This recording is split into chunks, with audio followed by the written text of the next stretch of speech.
Challenging ಮಿತ್ರ ವಿಶೇಷ ಕಾರ್ಯಕ್ರಮಕ್ಕೆ ಸ್ವಾಗತ. ನಾನು ಸುಷ್ಮಾ. ವಿಕ್ರಮ್ ಮಾಡಬೇಕಿದ್ದ ರಾಗ ಮಿತ್ರನ ಕೈ ಸೇರಿತ್ತು ಹೇಗೆ? ರಾಗ ರಿಜೆಕ್ಟ್ ಮಾಡಿದ್ದ ಆ 3 ನಟಿಮಣಿಯರು ಯಾರು ಗೊತ್ತಾ? ಮಿತ್ರನ ಸಿನಿ ದುನಿಯಾಗೆ ತಿರುವು ಕೊಟ್ಟ ಆ ಕ್ಷಣ ಯಾವುದು? TV9ನಲ್ಲಿ ಮಿತ್ರನ 14 ವರ್ಷದ 104 ಚಿತ್ರಗಳ ರೋಚಕ ಜರ್ನಿ. ಇದೇ ಹೊತ್ತಿನ ವಿಶೇಷ ಚಾಲೆಂಜಿಂಗ್ ಮಿತ್ರ.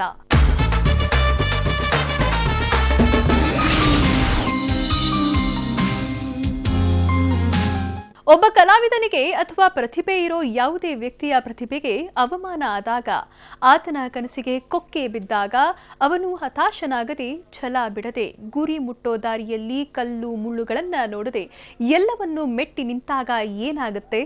ಕಷ್ಟದ ಪ್ರತಿಫಲ ಹೇಗಿರುತ್ತೆ ಅನ್ನೋದಕ್ಕೆ ಮಿತ್ರ ಅನ್ನೋ ಈ ಕಲಾವಿದನೇ ಬೆಸ್ಟ್ ಎಕ್ಸಾಂಪಲ್. ಅದು ಹೇಗೆ ಅನ್ನೋದರ ಇಂಟ್ರೆಸ್ಟಿಂಗ್ ಕಹಾನಿಯನ್ನ ಇವತ್ತು ನಾವು ನಿಮಗಾಗಿ ಹೊತ್ತು ತಂದಿದ್ದೀವಿ. ನಿಜಕ್ಕೂ ಸ್ಫೂರ್ತಿ ತುಂಬುವಂತಹ ಕಥೆ ಇದು. ಈ ಸಂಚಿಕೆಯನ್ನ ಸಂಪೂರ್ಣವಾಗಿ ನೋಡಿ. ಕತ್ತಲು ಬೆಳಕಿನ ಅಂತ್ಯವಲ್ಲ, ಅದು ಬೆಳಕಿನ ಆರಂಭ.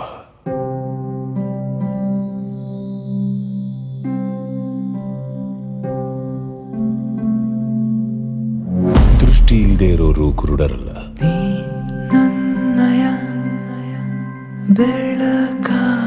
ದೂರ ದೃಷ್ಟಿ ಇಲ್ಲದೆ ಇರೋರು ಕುರುಡರು.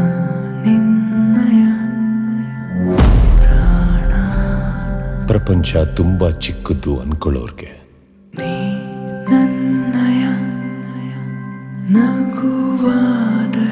ಪ್ರಪಂಚ ತುಂಬಾ ದೊಡ್ಡದು.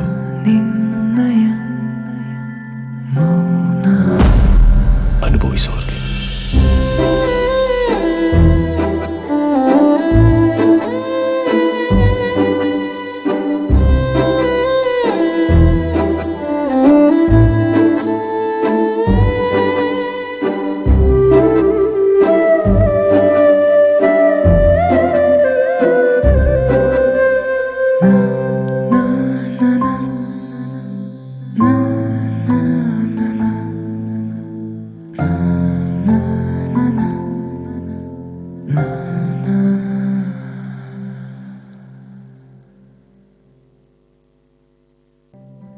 ರಾಗ ಚಿತ್ರದ ಇದೊಂದು ಟ್ರೈಲರ್ ನೋಡಿ, ಅಬ್ಬಾ ಏನ್ರಿ ಇದು ವಿಜುವಲ್ಸು, ಏನ್ರಿ ಪಾತ್ರಗಳು, ಯಾರೇ ಈ ಸಿನಿಮಾ ಮಾಡಿದ್ದು ಅನ್ನೋ ಮಾತುಗಳನ್ನ ಉದ್ಯಮದವರಿಂದ ಹಿಡಿದು ಸಾಮಾನ್ಯ ಪ್ರೇಕ್ಷಕರವರೆಗೂ ಪ್ರತಿಯೊಬ್ಬರು ಹುಬ್ಬೇರಿಸ್ತಾ ಮಾತನಾಡ್ತಿದ್ದಾರೆ. ಪ್ರಪಂಚ ತುಂಬಾ ದೊಡ್ಡದು.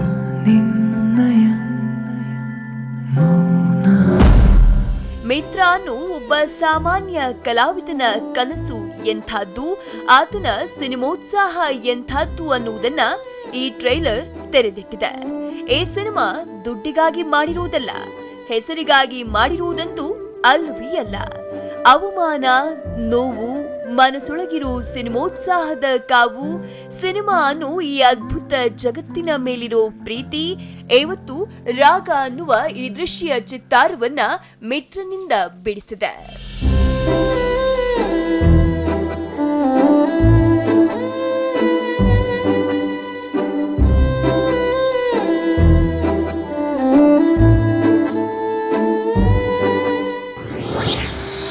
ಹದಿನಾಲ್ಕು ವರ್ಷದಲ್ಲಿ 104 ಸಿನಿಮಾಗಳಲ್ಲಿ ಮಿತ್ರ ಕಮಾಲ್. ಯುವರ್ ಆನರ್, ಬಟ್ಟೆ ಹೊಲಿಯೋದಕ್ಕೆ ಬೇಕು ಸೂಜಿ ದಾರ, ಬಟ್ಟೆ ಹೊಲಿಯೋದಕ್ಕೆ ಬೇಕು ಸೂಜಿ ದಾರ, ಹಸುವನ್ನ ಪಳಗ್ಸಕ್ ಬೇಕು ಮೂಗುದಾರ.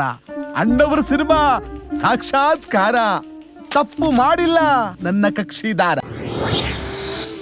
ಮಿತ್ರ ವೃತ್ತಿ ಬದುಕಿಗೆ ದೊಡ್ಡ ತಿರುವು ಕೊಡುತ್ತಾ ರಾಗ.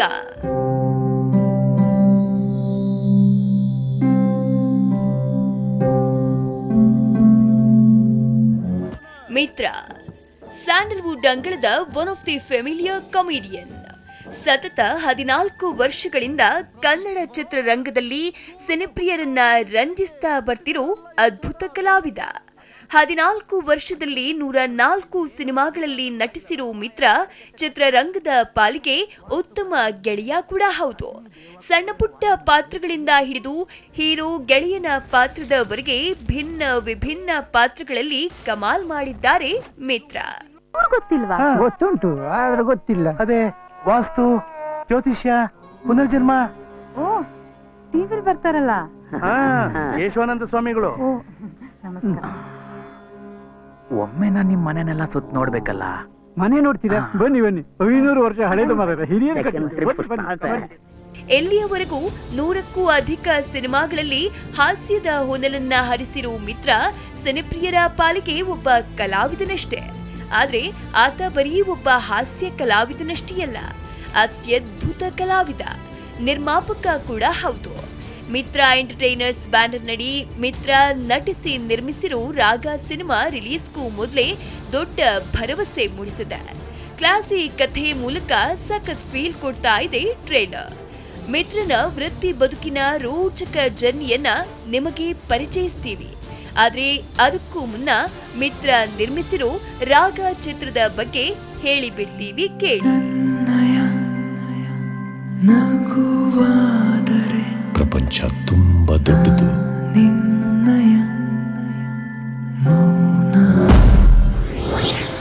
ಹಾಸ್ಯ ಕಲಾವಿದ ನಾಯಕ ನಟನಾಗಿದ್ದು ಹೇಗೆ?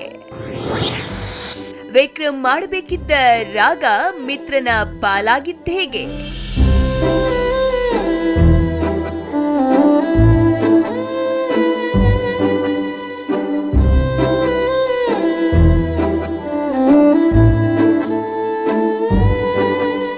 ಯಾವುದೇ ಒಬ್ಬ ಕಲಾವಿದನಿಗೆ ಆತನ ಪ್ರತಿಭೆಯ ಆಧಾರದ ಮೇಲೆ ಪಾತ್ರಗಳು ನಿಗದಿಯಾಗಬೇಕು.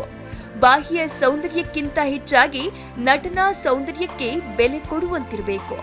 ಅದು ಬಿಟ್ಟು ಆತನ ಸೌಂದರ್ಯವನ್ನೇ ಮಾನದಂಡವಾಗಿಸಿಕೊಂಡು ಹೀನ ಪಾತ್ರಗಳಿಗೆ ಬಳಸಿಕೊಳ್ಳುವುದು ಒಳಿತಲ್ಲ. ಅದರಲ್ಲೂ ವೈಯಕ್ತಿಕ ಜೀವನಕ್ಕೆ ಧಕ್ಕೆ ಬಂದಾಗ ಅದು ಬೇರೆಯದ್ದೇ ರೀತಿಯ ಇಂಪ್ಯಾಕ್ಟ್ ಆಗುತ್ತೆ. ಆತನೊಬ್ಬ ಛಲಗಾರನಾಗಿ ಬದಲಾಗ್ತಾನೆ. ಸದ್ಯ ಮಿತ್ರನ ಜೀವನದಲ್ಲಿ ಆಗಿದ್ದು ಅದೇ. ಅದರ ಪ್ರತಿಫಲವೇ ಈ ರಾಗ.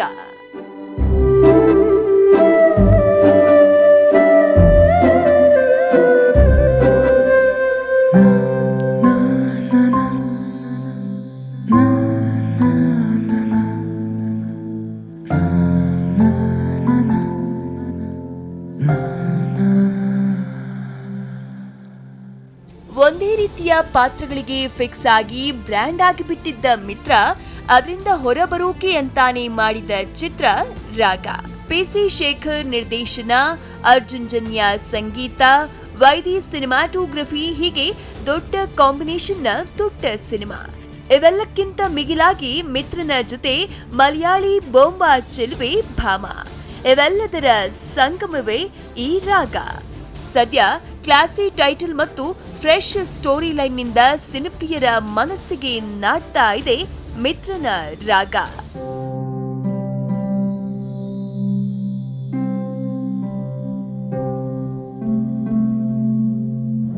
ದೃಷ್ಟಿ ಇಲ್ಲದೆ ಇರೋರು ಕುರುಡರಲ್ಲ.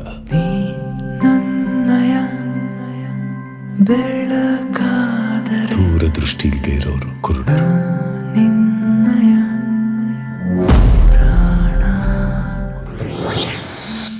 ಆನ್ಲೈನ್ ಟ್ರೆಂಡಿಂಗ್ ನಲ್ಲಿ ರಾಗ ಹೊಸ ದಾಖಲೆ. ಪ್ರಪಂಚ ತುಂಬಾ ಚಿಕ್ಕದು ಅನ್ಕೊಳ್ಳೋರ್ಗೆ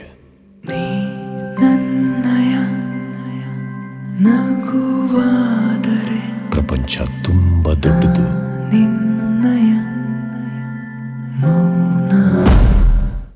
ಅಂದ್ಹಾಗೆ ರಾಗ ಸಿನಿಮಾ ಕಾಲಿವುಡ್ನ ಸ್ಟಾರ್ ವಿಕ್ರಮ್ ನಟಿಸಬೇಕಿದ್ದ ಚಿತ್ರ. ಹಲವು ದಿನಗಳ ಹಿಂದೆ ಈ ಕಥೆ ಕೇಳಿ ಥ್ರಿಲ್ ಆಗಿದ್ರು ವಿಕ್ರಮ್. ಆದ್ರೆ ಕೊನೆಗೆ ಅದು ಮಿತ್ರನ ಬಳಿ ಬಂದಾಗ ಕಥೆಗೆ ಫಿದಾ ಆಗಿ ಅವರೇ ನಿರ್ಮಾಣ ಮಾಡುವುದಾಗಿ ಹೇಳಿದ್ರು. ಅಷ್ಟೇ ಯಾಕೆ, ನಾಯಕ ನಟನಾಗಿ ಮುಖ್ಯ ಪಾತ್ರದಲ್ಲಿ ಅವರೇ ಬಣ್ಣ ಹಚ್ಚಿದ್ರು. ಸದ್ಯ ರಾಗ ಯೂಟ್ಯೂಬ್ನಲ್ಲಿ ಟ್ರೆಂಡಿಂಗ್ ನಲ್ಲಿದೆ. 1 ಲಕ್ಷ ವ್ಯೂಸ್ ದಾಟುವ ಮೂಲಕ ಹೊಸ ದಾಖಲೆ ಬರೆದಿದೆ. ಅಷ್ಟರ ಮಟ್ಟಿಗೆ ಮೋಡಿ ಮಾಡ್ತಿದೆ ಟ್ರೈಲರ್ ಮತ್ತು ಮೇಕಿಂಗ್.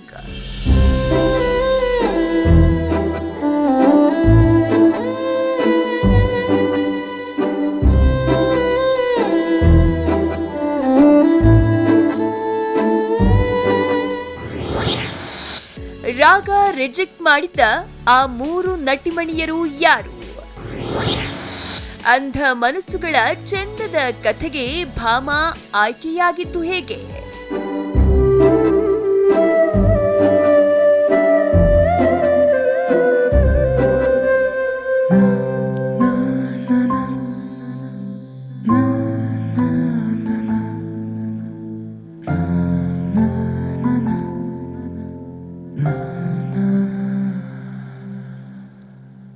ರಾಗ ಎರಡು ಅಂಧ ಮನಸ್ಸುಗಳ ಪ್ರೇಮ ದೃಶ್ಯ ಕಾವ್ಯ. ಕಲ್ಪನೆಯಲ್ಲೇ ಮನಸ್ಸುಗಳಿಗೆ ರೆಕ್ಕೆ ಕಟ್ಟಿಕೊಂಡು ಪ್ರಪಂಚವನ್ನ ನೋಡು ಮುಗ್ಧ ಮನಸ್ಸುಗಳು. ಎಂತಹ ಬ್ಯೂಟಿಫುಲ್ ಕಥೆಯನ್ನ ಕೇಳಿದ ಸ್ಯಾಂಡಲ್ವುಡ್ನ 3 ಸ್ಟಾರ್ ನಟಿಮಣಿಯರು ಈ ಸಿನಿಮಾ ಮಾಡುವುದಕ್ಕೆ ಒಪ್ಪಿಗೆ ಕೊಟ್ಟಿದ್ದಾರೆ. ಆದರೆ ನಾಯಕ ನಟ ಮಿತ್ರ ಅಂದಾಕ್ಷಣವೇ ಕುಂಟು ನೆಪಗಳನ್ನ ಹೇಳೋ ಮೂಲಕ ಅಲ್ಲಿಂದ ಜಾರಿಕೊಂಡಿದ್ದಾರೆ. ಆಗ ಕಥೆ ಕೇಳಿದಾಕ್ಷಣವೇ ಓಕೆ ಅಂದಿದ್ದಾರೆ ಮಲಯಾಳಿ ಚೆಲುವೆ ಭಾಮಾ.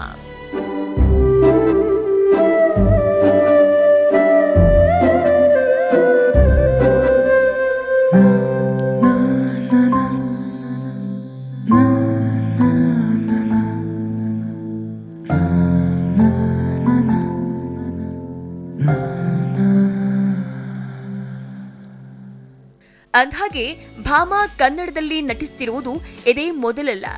ಮೊದಲ ಸಲ ಶೈಲು, ಆಟೋ ರಾಜ, ಅಪ್ಪಯ್ಯ, ಬರ್ಫಿ, ಅರ್ಜುನ ಹೀಗೆ 7-8 ಸಿನಿಮಾಗಳಲ್ಲಿ ನಟಿಸುವ ಮೂಲಕ ಕನ್ನಡ ಸಿನಿಪ್ರಿಯರ ಮನದಲ್ಲಿ ಉಳಿದು ಹೋಗಿದ್ದಾರೆ. ಹಾಗಾಗಿಯೇ ಇಂತಹ ಚಾಲೆಂಜಿಂಗ್ ಪಾತ್ರವನ್ನ ಒಪ್ಪಿಕೊಂಡಿರೋ ಭಾಮಾ ಇದಕ್ಕಾಗಿ ಅಂಧ ಶಾಲೆಗೆ ಹೋಗಿ ಅವರ ಜೊತೆಯೇ ಒಂದಿಷ್ಟು ದಿನ ಉಳಿದುಕೊಂಡು ಅವರ ಹಾವಭಾವಗಳನ್ನ ಕಲಿತಿದ್ದಾರೆ.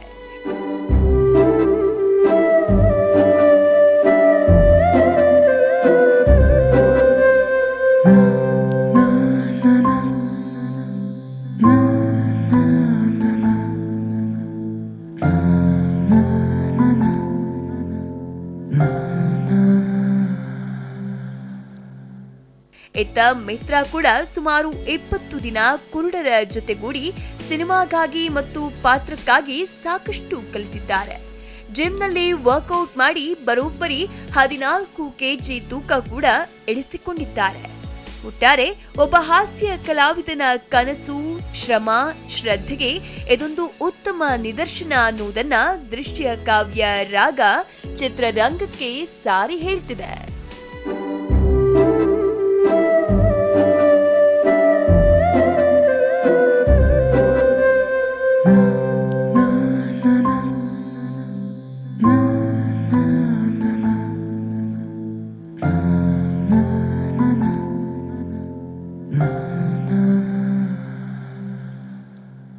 ಕೇರಳದ ಶಿನು ಜಾರ್ಜ್ ಮಿತ್ರನಾಗಿದ್ದು ಹೇಗೆ, ಕನ್ನಡಿಗನಾಗಿ ಬದಲಾಗಿದ್ದು ಹೇಗೆ ಅನ್ನೋದನ್ನ ಹೇಳ್ತೀವಿ ಚಿಕ್ಕದೊಂದು ಬ್ರೇಕ್ನ ನಂತರ.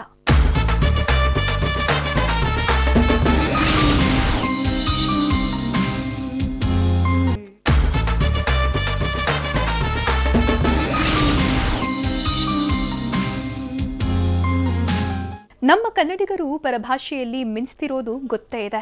ಆದರೆ ಪಕ್ಕದ ರಾಜ್ಯದಿಂದ ಒಬ್ಬರು ಕನ್ನಡಕ್ಕೆ ಬಂದು ಕನ್ನಡ ಕಲಿತು ಕನ್ನಡದ 100 ಸಿನಿಮಾಗಳಲ್ಲಿ ನಟಿಸೋದು ಅಂದರೆ ತಮಾಷೆ ಅಲ್ಲ. ಹಾಗಾದರೆ ಮಿತ್ರ ಎಲ್ಲಿಯವರು, ಅವರು ಚಿತ್ರರಂಗಕ್ಕೆ ಬಂದ ರೋಚಕ ಜರ್ನಿ ಏನು ಅನ್ನೋದನ್ನ ಅವರೇ ನಮ್ಮ ಜೊತೆ ಹಂಚಿಕೊಂಡಿದ್ದಾರೆ. Just watch. First of all ನನ್ನ ಹೆಸರು ಮಿತ್ರ ಅಂತಲೇ ಅಲ್ಲ, ನನ್ನನ್ನು ಮಿತ್ರ ಅಂತ ಸ್ನೇಹಿತರೆಲ್ಲ ಸೇರಿ ಕರೆದ್ರು. ರಂಗಭೂಮಿಯಲ್ಲಿ ಬಂದಂಥ ಹೆಸರು ಮಿತ್ರ. ನನ್ನ ಒರಿಜಿನಲ್ ಹೆಸರು ಬಂದು ಶಿನು ಜಾರ್ಜ್ ಅಂತ. ಮೂಲತಃ ನಾವು ಕೇರಳದವರು, ಕೋಟೆಯಲ್ಲಿ ಹುಟ್ಟಿ ತಂದೆ ಬಿಸ್ನೆಸ್ ಎಲ್ಲ ಸ್ವಲ್ಪ ಹೆಚ್ಚು ಕಮ್ಮಿ ಆದಾಗ ಮಂಗಳೂರಲ್ಲಿ ಬಂದು ನೆಲೆಸುವಂಥ ಪ್ರಸಂಗ ಸಿಕ್ತು. ಹಾಗಾಗಿ ನನ್ನ ಎಜುಕೇಷನ್ನು ಮಂಗಳೂರು ದಕ್ಷಿಣ ಕನ್ನಡದ ಸುತ್ತಮುತ್ತ ನಡೀತು. ಮನೆಯಲ್ಲಿ ನಾನು ಒಬ್ಬನೇ ಸ್ವಲ್ಪ ಕಪ್ಪು ಬಣ್ಣ, ಎಲ್ಲರೂ ಬೆಳಗಿದ್ದಾರೆ. ಆ ಕಾರಣಕ್ಕಾಗಿ ನಾನು ಮನೆ ಬಿಡಬೇಕಾಗಿತ್ತು. ಮನೆ ಬಿಟ್ಟು ಆಚೆ ಬಂದು ಈವ್ನಿಂಗ್ ಕಾಲೇಜಲ್ಲಿ ಓದ್ತಾ, ನಾಟಕಗಳನ್ನು ಮಾಡ್ತಾ, ಯಕ್ಷಗಾನ ಮಾಡ್ತಾ, ಒಂದೊಂದೇ ಸ್ನೇಹಿತರನ್ನ ಸಂಪಾದನೆ ಮಾಡ್ಕೋತಾ ಶಿನು ಜಾರ್ಜ್ ಎಜುಕೇಷನ್ ಮುಗಿಸಿ ಈವ್ನಿಂಗ್ ಕಾಲೇಜಲ್ಲಿ ಓದಿದ್ದೆ. ಸೆಂಟ್ ಅಲೋಷಿಯಸ್ ಕಾಲೇಜ್, ಅಲ್ಲಿ ಈವ್ನಿಂಗ್ ಕಾಲೇಜಲ್ಲಿ ಓದ್ತಾ ಇದ್ದೆ. ಸಾಕಷ್ಟು ಹೋಟೆಲ್ಗಳಲ್ಲಿ ಕೆಲಸ ಮಾಡ್ತಾಯಿದ್ದೆ ಹೊಟ್ಟೆಪಾಡಿಗೋಸ್ಕರ. ಬೆಳಗ್ಗೆ ಮಾರ್ಕೆಟ್ಗೆ ಹೋಗೋದು, ವೆಜಿಟೇಬಲ್ ತರುವಂಥದ್ದು, ಶೆಫ್ ಆಗಿ ಕೆಲಸ ಮಾಡುವಂಥದ್ದು, ಅಸಿಸ್ಟೆಂಟ್ ಶೆಫ್ ಆಗಿ ಕೆಲಸ ಮಾಡುವಂಥದ್ದು, ಸ್ಟೀವಾರ್ಡ್ ಆಗಿ ಕೆಲಸ ಮಾಡುವಂಥದ್ದು, ಎಷ್ಟು ದುಡಿಯೋಕ್ಕೆ ಸಾಧ್ಯನೋ ಅಷ್ಟು ದುಡಿತಾ ಇದ್ದೆ. ಸಂಜೆ ಹೊತ್ತು ಕಾಲೇಜಿಗೆ ಹೋಗ್ತಾಯಿದ್ದೆ.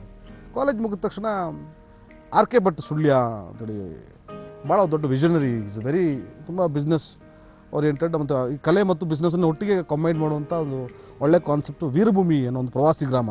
365 ದಿನ ಇಂಟು 3 hours 3 ಗಂಟೆ ನಾವು ಬರುವಂಥ ಪ್ರವಾಸಿಗರನ್ನ ರಂಜಿಸುವಂಥ ಕೆಲಸ, ನಮ್ಮ ರೆಸಾರ್ಟಿಗೆ ಬರುವಂಥ ಪ್ರವಾಸಿಗರನ್ನ ರಂಜಿಸುವಂಥ ಕೆಲಸ ಮಾಡಿದ್ವಿ. ಅಲ್ಲಿ ಸಾಕಷ್ಟು ಜನರ ಪರಿಚಯ ಆಯಿತು. ಅಲ್ಲಿಗೆ ಬಂದಂಥ ಕಲಾ ತಂಡ ನಮ್ಮ ಸಿಲಿಲಲ್ಲಿ ಪಾಪ ಪಾಂಡು ಧಾರಾವಾಹಿ, ಸಿಲಿಲಲ್ಲಿ ಧಾರಾವಾಹಿ ಅದು ನೋಡೋದೇ ಒಂಥರ ಖುಷಿ ನಮಗೆ. 6:30 ಮತ್ತು 7:30 ಬರ್ತಾ ಇತ್ತಂಥದ್ದು. ರವಿಶಂಕರ್ ಅವ್ರ ಜೊತೆ ಒಂದು ಫೋಟೋ ಹೊಡ್ಸ್ಕೋಬೇಕು ಅನ್ನೋದು ನನ್ನ ಜೀವನದ ದೊಡ್ಡ ಕನಸು. ಆ್ಯಕ್ಟ್ ಮಾಡೋದು, ಅವ್ರನ್ನ ಮೀಟ್ ಮಾಡೋದು ಅದೆಲ್ಲ ದೂರದ ವಿಷಯ. ಜಸ್ಟ್ ಅವ್ರ ಜೊತೆ ಒಂದು ಫೋಟೋ ಹೊಡ್ಸ್ಕೋಬೇಕು, ಅಷ್ಟು ಫ್ಯಾನ್ ನಾನು ರವಿಶಂಕರ್ದು. ಒಂದಿನ ನಮ್ಮ ಶೋ ಆಗ್ತಾ ಇದ್ದಾಗೆ ಮುನಿಜನಪದ ಅವರು ಮತ್ತು ಆನಂದ್ ತೀರ್ಥ ಅವರು, ವಿಜಯ್ ಕುಮಾರನ್ನು, ನಮ್ಮ ಫೈನಲ್ ಕಟ್ ಪ್ರೊಡಕ್ಷನ್ ಅವರು ಬಂದು ಸ್ಟೇಜಲ್ಲಿ ಅನೌನ್ಸ್ ಮಾಡಿದ್ರು. ಅದ್ಭುತವಾಗಿ ಆ್ಯಕ್ಟ್ ಮಾಡ್ತಾರೆ ಮಿತ್ರ. ಎಲ್ಲರೂ ಮಿತ್ರ ಸೂತ್ರಧಾರ, ಮಿತ್ರ ಪಾತ್ರಧಾರ ಅಂತ ಕರೆದೆ. ಹಾಗಾಗಿ ಮಿತ್ರ ಅಂತಾಗಿ ಶಿನೋ ಜಾರ್ಜ್ ಮರೆತೋಗಿ ಮಿತ್ರ ಅಂತಲೇ ನಾನು ಪರಿಚಿತ ಆದೆ. ಬಂದಂಥ ಪ್ರವಾಸಿಗರು ಎಲ್ರಿಗೂ ಕೂಡ 10 ವರ್ಷ ಒಂದು ಮಿತ್ರ ಎಲ್ಲಿ ಅಂತ ಕೇಳಿ ಆ ಮಿತ್ರನಾಗೇ ಇದ್ಬಿಟ್ಟೆ. ಜೊತೆಗೆ ಈ ಸಿಲಿಲಲ್ಲಿ ಪಾಪ ಪಾಂಡುವಲ್ಲಿ ಸಣ್ಣ ಪಾತ್ರಗಳನ್ನು ಮಾಡೋದಕ್ಕೆ ನನ್ನ ಕರಿತಾಯಿದ್ರು. ಶನಿವಾರ ಮತ್ತು ಭಾನುವಾರ ಬಿಟ್ಬಿಡ್ಬೇಕು ಸರ್, ನನಗೆ ಬಿಸ್ನೆಸ್ ತೊಂದರೆ ಆಗುತ್ತೆ, ನಾನೊಂದು ರೆಸಾರ್ಟ್ನ ಮ್ಯಾನೇಜರು, ಎಷ್ಟು ಜನರನ್ನ ಮೇಂಟೈನ್ ಮಾಡಬೇಕು, ಪ್ರವಾಸಿಗರು ನನ್ನೇ ನೋಡೋಕ್ಕೆ ಬರ್ತಾರೆ, ನಮ್ಮ ಪ್ರೋಗ್ರಾಮ್ ನೋಡೋಕ್ಕೆ ಬರ್ತಾರೆ. ಶುಕ್ರವಾರ ಶನಿವಾರ ಭಾನುವಾರ ಬಿಟ್ಟು ಎನಿ ಟೈಮ್ ಬಂದು ಕರೆದ್ರು ನಾನು ಬರ್ತೀನಿ ಅಂತ. ರಾತ್ರಿಯೆಲ್ಲ ಪ್ರೋಗ್ರಾಮ್ ಮಾಡಿ ಬಸ್ ಹತ್ತಿ ಬೆಂಗಳೂರಿಗೆ ಬಂದು ಫೈನಲ್ ಕಟ್ ಪ್ರೊಡಕ್ಷನ್ ಮುಗಿಸ್ಕೊಂಡು ಪುನಃ ಬಸ್ ಹತ್ತಿ ಕುಶಾಲನಗರಕ್ಕೆ ಹೋಗ್ತಾಯಿದ್ದೆ. 10 ವರ್ಷ ಹೀಗೆ ಮುಂದುವರಿತಾ ಇತ್ತು. ನಾನು ದೇವರಿಗೆ ತುಂಬ ಥ್ಯಾಂಕ್ಸ್ ಹೇಳ್ತೀನಿ. ರವಿಶಂಕರ್ ಅವ್ರ ಜೊತೆ ಫೋಟೋ ಹೊಡ್ಸ್ಕೋಬೇಕಂತ ಆಸೆ ಇತ್ತು. ಹೆಚ್ಚು ಕಮ್ಮಿ ಒಂದು 500ರಿಂದ 600 ಎಪಿಸೋಡ್ ಅವ್ರ ಜೊತೆ ಮಾಡುವಂಥ ಭಾಗ್ಯ ನಂಗೆ ಸಿಕ್ತು. ಅಲ್ಲಿಂದ ಜಾಣೇಶನಾಗಿ ಮುಗ್ಧ ಪಾತ್ರದಲ್ಲಿ ನಾನು ಗುರುತಿಸ್ಕೊಂಡೆ. ಜಾಣೇಶ, ಮಿತ್ರ, ಶಿನು ಜಾರ್ಜ್ ಈ 3 ಹೆಸರುಗಳು. ಅದರಲ್ಲಿ ಭಾಳ ಜನರಿಗೆ ಪರಿಚಿತದಂಥ ಹೆಸರು ಜಾಣೇಶನ ಕ್ಯಾರೆಕ್ಟರ್ ಎಲ್ರಿಗೂ ಇಷ್ಟ ಆಯಿತು. ಗಣೇಶ ಬಾಯಲೆ ಗಣೇಶ ಯಾಕೋ ಗೊತ್ತಿಲ್ಲ, ಅವನ ಎದೆಲಿ ಡವ ಅನ್ನೋ ಶಬ್ದನೇ ನನಗೆ ಕೇಳಿಸ್ತಿಲ್ಲ. ಯಾವುದಕ್ಕೂ ಇದನ್ನ ಹಾಕೊಂಡು ನೀನು ಒಂದ್ಸಲ ಚೆಕ್ ಮಾಡ್ಬಿಡು.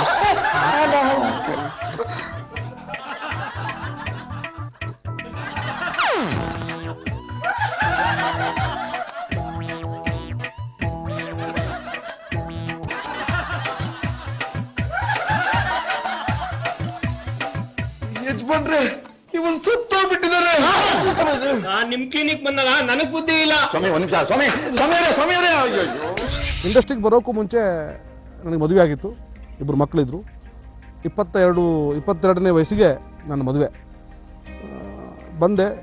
2 ಮಕ್ಕಳನ್ನು ಮನೆಯವ್ರನ್ನ ಕರ್ಕೊಂಡು ರಾಜರಾಜೇಶ್ವರಿ ನಗರದಲ್ಲಿ ಒಂದು ಬಾಡಿಗೆ ಮನೆ ಮಾಡಿ ನನ್ನ ಕೆನಟಿಕ್ ಹೊಂಡ ಇವತ್ತು ಇಟ್ಟಿದ್ದೀನಿ. ಅದನ್ನು ಕೆನಟಿಕ್ ಹೊಂಡದಲ್ಲಿ ಬೆಳಗ್ಗೆದ್ದು ಸಿಲಿಲಲ್ಲಿ ಪಾಪ ಪಾಂಡು ಶೂಟಿಂಗು, ಸಂಜೆದ್ದು ಎಷ್ಟೋ ಸಂಜೆ ಬಂದು ಆ ದುಡ್ಡು ಸಾಕಾಗ್ತಾರೆ ನಮಗೆ. ಆ ದುಡ್ಡಲ್ಲಿ ಬೆಂಗಳೂರಲ್ಲಿ ಬದುಕೋದು ಭಾಳ ಕಷ್ಟದ ಕೆಲಸ. ಸಣ್ಣ ಪುಟ್ಟ ರಿಯಲ್ ಎಸ್ಟೇಟ್ಗಳು, ಹೋಟೆಲ್ ಕೆಲಸ, ಕ್ಯಾಟ್ರಿಂಗ್ ಕೆಲಸಗಳು ಇದನ್ನೆಲ್ಲ ಮಾಡ್ತಾ ಬಂದೆ. ನನ್ನದೇ ಆದಂಥ ಒಂದು ಮಿತ್ರ ಹಾಲಿಡೇಸ್ ಅನ್ನೋ ಒಂದು ಕಂಪ್ನಿ ಕಟ್ಟಿ ಒಂದು 2-3 ರೆಸಾರ್ಟ್ಗಳನ್ನು ಮ್ಯಾನೇಜ್ ಮಾಡ್ತಾ ಬೆಳೆದೆ. ಯಜಮಾನ್ರೆ, ಅಲ್ಲಿ ನೋಡಿ ನಿಮ್ ಬಾಂಬೆ ಜನಗೆ ಏನಾಗ್ತಾ ಇದೆ ಅಂತ. ಯಪ್ಪ ಲೇ ಗಣೇಶ, ಯಪ್ಪ ಏನಂದ್ರೆ ಇನ್ನೊಂದ್ಸರಿ ಹೇಳು. ನಿಮ್ ಬಾಂಬೆ ಜನ ಕಿವಿ ಹಿಡ್ತಾ ಇದಾರ. ಬಂದಿರಪ್ಪ. ಮೇಡಮ್ ಯಾಕೆ ಮಕ್ಳ ಕಿವಿನ ಆ ರೀತಿ ಹಿಂಡ್ತಾ ಇದ್ದೀರಾ? ನಿಮ್ಗೇನ್ರಿ ಗೊತ್ತು ಇವ್ನೆಂತ ತುಂಟ ಅಂತ? ಅಯ್ಯೋ ಏನ್ ಮೇಡಮ್, ಮಕ್ಳು ತುಂಟತನ ಮಾಡ್ದೆ ಇನ್ನೇನ್ ಇವನಂತವ್ರ ಮಾಡ್ತಾರೆ ನೋಡಿ. ಮಕ್ಳು ಕಿವಿ ಈರುಳ್ಳಿ ಸಿಪ್ಪೆ ತರ ಜಾಸ್ತಿ ಹೇಳಿದ್ರೆ ಹರಿದೋಗ್ಬಿಡುತ್ತೆ. ಇವನ್ ಕಿವಿ ನೋಡಿ ಹಳಸಿಕಾಯಿ ಸಿಪ್ಪೆ ತರ ಜೋರಾಗಿ ಹರಿದ್ಬಿಡಿ ಹೇಳ್ತೀನಿ. ಎಷ್ಟು ತಮಾಷೆಯಾಗಿ ಮಾತಾಡ್ತೀರಾ ನೀವು. ಇವನ್ ಮೇಲೆ ಇದ್ದ ಸಿಟ್ಟಲ್ಲ ನನ್ಗೆ ಇಳ್ದೋಯ್ತು. ನಾನು ಬರ್ತೀನಿ. Okay bye. ಮೇಡಮ್ ನನ್ನ ಹೆಸರೇ ಕೇಳಿಲ್ವ ನೀವು? ನಾನು ಡಾಕ್ಟರ್ ವಿಠಲ್ ರಾವ್ ಅಂತ. ನೀನ್ ಯಾಕೋ ತುಂಟನ ಮಾಡಕ್ ಹೋದೆ? ಬಾ ನಮ್ಮನೆ ನಿಂಗೆ ಪಾಠ ಹೇಳ್ಕೊಡ್ತೀನಿ. ನಡಿ. ಅಂದರೆ ಒಬ್ಬ ಹಾಸ್ಯ ನಟ, ಅಂದರೆ ಸಿಲಿಲಲ್ಲಿ ಅವನು ಚೆನ್ನಾಗಿ ಮಾಡ್ತಾನೆ. ಹಾಸ್ಯ, ನನ್ನ ಕ್ಯಾರೆಕ್ಟರ್ ಹಾಸ್ಯಕ್ಕೆ ಅಂತ ಸೀಮಿತ ಆಯಿತು. ಆದರೆ ರಂಗಭೂಮಿಲಿದ್ದಾಗ ನಾನು ಮಾಡ್ತಾ ಇದ್ದಂಥ ಕ್ಯಾರೆಕ್ಟರ್ಗಳು ರಿಲೆವೆಂಟ್ ಇಶ್ಯೂಸ್, ಇವತ್ತು ಪತ್ರಿಕೆಯಲ್ಲಿ ಹೋದಂಥ ವಿಚಾರಗಳನ್ನು ವೇದಿಕೆ ಮೇಲೆ ತರುವಂಥದ್ದು, ಅದನ್ನು ಹಾಸ್ಯ ಮಾಡುವಂಥದ್ದು, ಅಂತ ಇಂಟಿಮೇಟ್ ಥಿಯೇಟರ್ ಕಾನ್ಸೆಪ್ಟು. ಕೂತಂಥ ಜನರನ್ನ ಕಾಲೆಳೆದು ಅವರನ್ನು ಇನ್ವಾಲ್ವ್ ಮಾಡಿಕೊಂಡು ಕಾಮಿಡಿ ಮಾಡುವಂಥ ಕ್ಯಾರೆಕ್ಟರು ಮಾಡ್ತಾಯಿದ್ವಿ ನಾವು. ಹಾಸ್ಯ ಅನ್ನೋದು ಹಾಸ್ಯ ನಟ ಅಂತ ಸೀಲತ್ತಿದ್ದು ಧಾರಾವಾಹಿ. ಆಮೇಲೆ ಸಿಕ್ಕಿದಂಥ ಪಾತ್ರಗಳು ಹಂಗೆ ಇತ್ತು. ಪ್ರಬುದ್ಧವಾದಂಥ ಪಾತ್ರನ ಮಾಡಬೇಕು, ಒಬ್ಬ ಪೋಷಕ ನಟರಾಗಿರುವಂಥ ಪಾತ್ರಗಳು ಮಾಡಬೇಕು ಅಂತ ಭಾಳ ಆಸೆ ಇತ್ತು. ಬಟ್ ನನಗೆ ಬರೋದು ಅವಕಾಶ ಎಲ್ಲವೂ ಕೂಡ ಒಂದ ಫ್ರೆಂಡ್ ರೋಲು, ಇಲ್ಲಾಂದರೆ ಕಾಮಿಡಿ ರೋಲು, ಹಾಸ್ಯಕ್ಕೆ ನನ್ನ ಸೀಮಿತ ಆಯಿತು. ಮಂತ್ರಿಗಳೇ, ಅಣ್ಣ ಕರೋದ್ರ ಇಲ್ಲ ಕೂಗ್ದೆ. ನನ್ನ ರಾಜ್ಯದಲ್ಲಿ, ಅದರಲ್ಲೂ ನನ್ನ ಆಡಳಿತದಲ್ಲಿ ಆಳುವ ಶಬ್ದವೇ ಯಾರದು? ಪ್ರಭು, ಯಾರೋ ಒಬ್ಬ ಕಂಠಪೂರ್ತಿ ಕುಡಿದು ಅಳುತ್ತಿರುವನು ಪ್ರಭು. ಈ ಕೂಡಲೇ ಅವರನ್ನು ಕರೆತನ್ನಿ.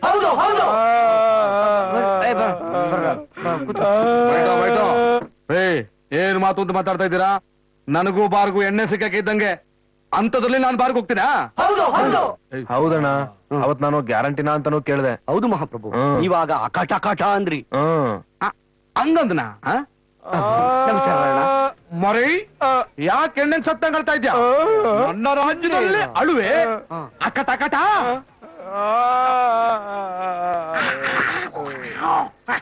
ಕತ್ರಿ ಅಲ್ಲ ಅಣ್ಣ ಮಂತ್ರಿ, ಮಾನ ಕಳ್ಕೊಂಡ್ರು ಎಲ್ಲ ಮಂತ್ರಿಗಳಲ್ಲಿ ನೀನ್ ಯಾವ ಶಿವೆ ಮಂತ್ರಿ? ನನ್ನ ಅರಮನೆ ವಿಳಾಸು ನೀ ಕುರಿಬರಿಗೆ ನೀಡು. ನಾನು ನಮ್ಮ ಹುಡುಗರು ಯಾರು ಕುಡಿಯೋದಿಲ್ಲ. ನಾವು ಮದ್ಯಪಾನ ನಿರೋಧಿಗಳು, ವಿರೋಧಿಗಳು. ನೀವು ಬೇರೆ ಯಾರನ್ನ ನೋಡಿರ್ಬೇಕು. ಮಿತ್ರ ನಟಿಸಿರೋ 100 ಸಿನಿಮಾಗಳಲ್ಲಿನ ಹೈಲೈಟ್ಸ್ ಅನ್ನ ನಿಮ್ಗೆ ತೋರಿಸ್ತೀವಿ. ಆದ್ರೆ ಅದಕ್ಕಿಂತ ಮುಂಚೆ ಒಂದು ಸ್ಮಾಲ್ ಬ್ರೇಕ್.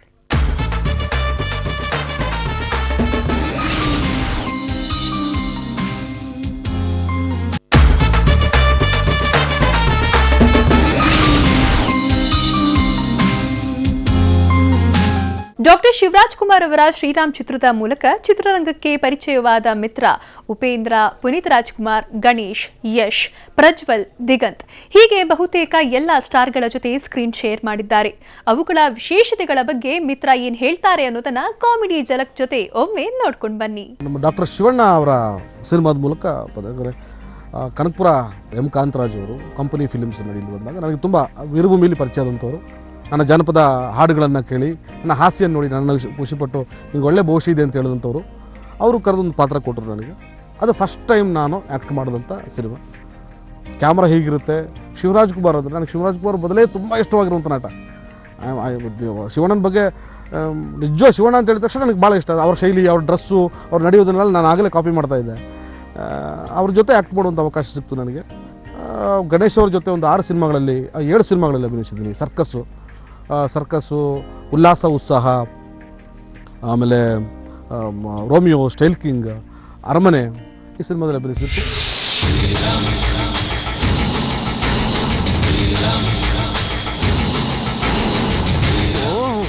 ಶ್ರೀರಾಮ ಮುಗಿತು ಕಥೆ.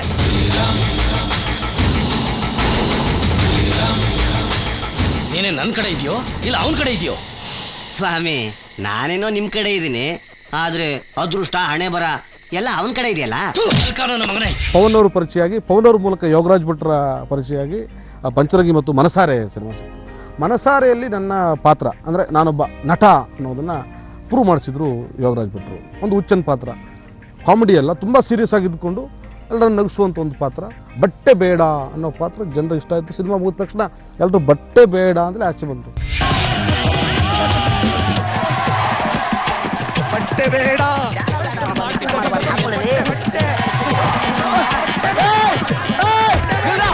ಬಟ್ಟೆ ಹಾಕೋಬೇಕು, ಬಟ್ಟೆ ಹಾಕೋಬೇಕು, ಬಿಚ್ಚ ಬಿಚ್ಚ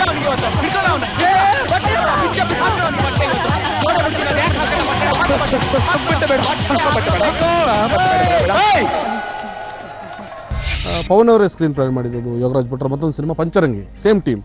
ಅಲ್ಲಿ ಒಂದು ಭಾಳ ಸೀರಿಯಸ್ ಆಗಿರುವಂಥ ಸ್ವಾಮೀಜಿ ಪಾತ್ರ, ಭಾಳ ಒಂಥರ ವಿಶೇಷವಾಗಿರುವಂಥ ಒಂದು ಅಂಡರ್ ಪ್ಲೇ ಮಾಡುವಂಥ ಪಾತ್ರ. ಅದು ಒಂಥರ ಪ್ರಶಸ್ತಿ ಸಿಕ್ತು. ಆಮೇಲೆ ನನಗೆ ಹಿಂದೆ ಮುಂದೆ ನೋಡೋ ಪ್ರಸಂಗ ಸಿಕ್ಕಿದ ಪಾತ್ರಗಳೆಲ್ಲ ಕೊಡ್ಕನ್ ಪಾತ್ರ, ಲಾಯರ್ ಪಾತ್ರ, ಹುಚ್ಚನ್ ಪಾತ್ರ ಎಲ್ಲವೂ ಕೂಡ ಸಿಕ್ತು. ರಿಯಲ್ ಎಸ್ಟೇಟ್ ಅದ್ಭುತ. ಇಲ್ಲಿ ಏನು ಅದ್ಭುತ ಅಂತ ಗೊತ್ತಾಗಿಲ್ಲಲ್ಲ ಮಾವ. ಯಾವ್ದಾರು ಹಳೆ ಕೆಸೆಟ್ ಹಾಕಿ. ವಾಸ್ತು ಪ್ರಕಾರ ಈ ಮನೆಯಲ್ಲಿ ಅಗ್ನಿ, ದೇವ, ಕುಬೇರ, ವಾಯುಮೂಲೆಗಳೆಲ್ಲ ಸರಿಯಾಗಿವೆ. ಈ ಮನೆಯಲ್ಲಿ ಸಂಸ್ಕಾರಕ್ಕೆ ಏನೋ ಕಮ್ಮಿ ಇಲ್ಲ. ನಾ ಫೋಟೋ ನೋಡೇ ಹೇಳಿಲ್ವೇನ್ರಿ ಇವಳು ಮನೆಯವರು ತುಂಬಾ ಒಳ್ಳೆಯವರು ಅಂತ. Very nice house. You like it? ಕೆಮ್ಮಂಗೆ ಇಲ್ಲ. ಇದು ಮನುಷ್ಯರು ವಾಸಿಸೋ ಸ್ಥಳ. ಇಲ್ಲಿ ಮನುಷ್ಯರು ಇರ್ತಾರೆ ಅಂತ ಹೇಳೋದಕ್ಕೆ ನೀವು ಬೆಂಗಳೂರಿಂದ ಇಲ್ಲಿಗೆ ಬಂದ್ರ ಮಾವ? ಅಕ್ಕ, ಉದ್ದಡತನ ಆಯ್ತು. ಕೋತಿ ತರ ಆಡ್ಬೇಡ. ಸಂಪ್ರದಾಯಸ್ಥರು ಇರೋ ಮನೆ, ಸ್ವಲ್ಪ ಮರ್ಯಾದೆ ಇರಕ್ಕಾಗಲ್ಲ. ಆಮೇಲೆ ನನಗೆ ಸ್ಟಾರ್ಗಳ ಜೊತೆ ಅಭಿನಯಿಸುವಂಥ ಅವಕಾಶ ನನಗೆ ಸಿಕ್ಕಿದ್ದು ಭಾಳ ಕಮ್ಮಿ. ಉಪೇಂದ್ರ ಅವ್ರ ಜೊತೆ ಒಂದು ಟೋಪಿವಾಲ ಸಿನಿಮಾ ಸಣ್ಣ ಒಂದು ಪಾತ್ರದಲ್ಲಿ ಅಭಿನಯಿಸಿದ್ದೆ. ದರ್ಶನ್ ಅವ್ರ ಜೊತೆ ಆಗಲಿ, ಸುದೀಪ್ ಅವ್ರ ಜೊತೆ ಆಗಲಿ ಅಭಿನಯಿಸುವಂಥ ಭಾಗ್ಯ ನನಗೆ ಸಿಕ್ಕಲೇ ಇಲ್ಲ. ಅಪ್ಪು ಸರ್ ಜೊತೆ ಒಂದು ಸಣ್ಣ ಕ್ಯಾರೆಕ್ಟರ್ ಜಾಕಿಯಲ್ಲಿ, ಆದರೆ ಸಣ್ಣ ಪುಟ್ಟ ಪಾತ್ರಗಳು ಮಾಡ್ತಾ ಹೋಗಿ ಕೌಂಟ್ ಮಾಡ್ತಾ ಹೋದಾಗ 100-102 ಸಿನಿಮಾಗಳು ಆದವು. ಈಗ ನನಗೆ ಎಷ್ಟು ಸಿನಿಮಾದಲ್ಲಿ ಇಷ್ಟವಾಗಿರೋ ಪಾತ್ರ ಯಾವುದು ಅಂತ ಹೇಳಿದ್ರೆ ಖಂಡಿತ ಹೇಳ್ತೀನಿ, ಜನ ನನ್ನ ರೆಕಗ್ನೈಸ್ ಮಾಡುವಂಥ ಪಾತ್ರ ಬಟ್ಟೆ ಬೇಡ. ಯೋಗರಾಜ್ ಭಟ್ರು ಭಾಳ ಅದ್ಭುತವಾಗಿ ನನ್ನ ಬಳಸ್ಕೊಂಡ್ರು. ಮನಸಾರೆ ಸಿನಿಮಾ ಪಾತ್ರ ನಾನು ಖಂಡಿತ ಮರೆಯೋಕ್ಕೆ ಸಾಧ್ಯ ಇಲ್ಲ. ಸಣ್ಣದಾದ್ರೂ ಸರಿ ದೊಡ್ಡದಾದ್ರೂ ಸರಿ, ವಿಕ್ಟ್ರಿಯಲ್ಲಿ ಆ ಸ್ನೇಕ್ ಶಾಮ್ ಪಾತ್ರ ಅಂತೂ ಜನ ಭಾಳ ಇಷ್ಟಪಟ್ಟಿದ್ದಾರೆ, ಡೈಲಾಗ್ ಕೇಳ್ತಾರೆ.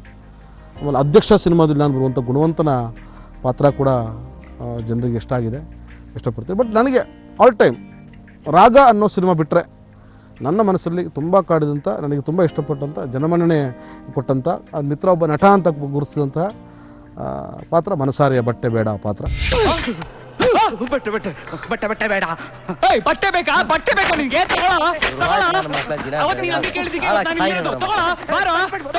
ಎಲ್ಲರ ಬಟ್ಟೆ ಬೇಕಾ ನಿನ್ಗೆ?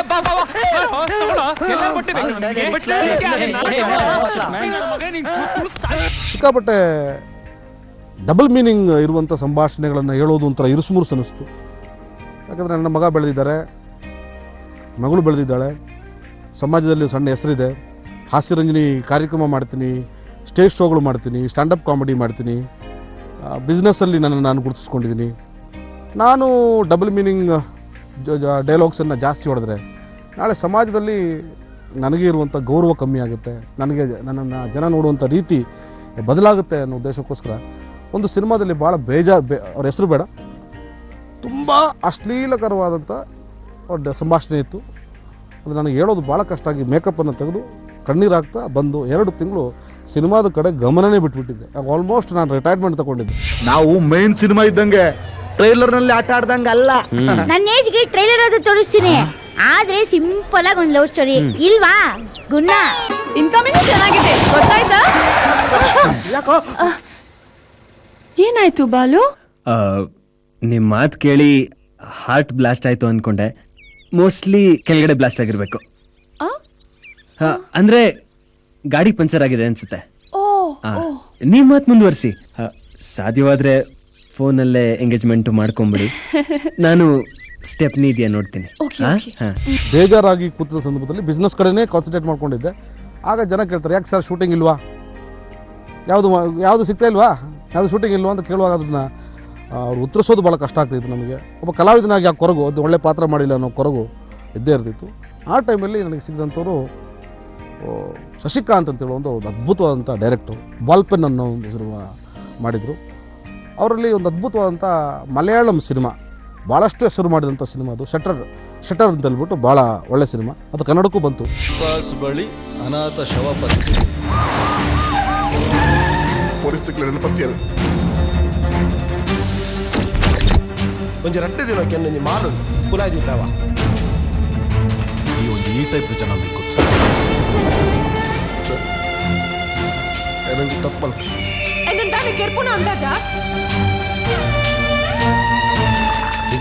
ಶಶಿಕಾಂತ್ ಅವರು ಈ ಶಟರ್ ದುಳಾಯಿ ಅನ್ನೋ ಸಿನಿಮಾ ಮಾಡಿದರು. ಅಂದರೆ ಈ ಶಟರನ್ನು ಕನ್ನಡದಲ್ಲಿ ಮಾಡಬೇಕು ಅನ್ನೋ ಆಸೆ ಇತ್ತು ಅವರಿಗೆ.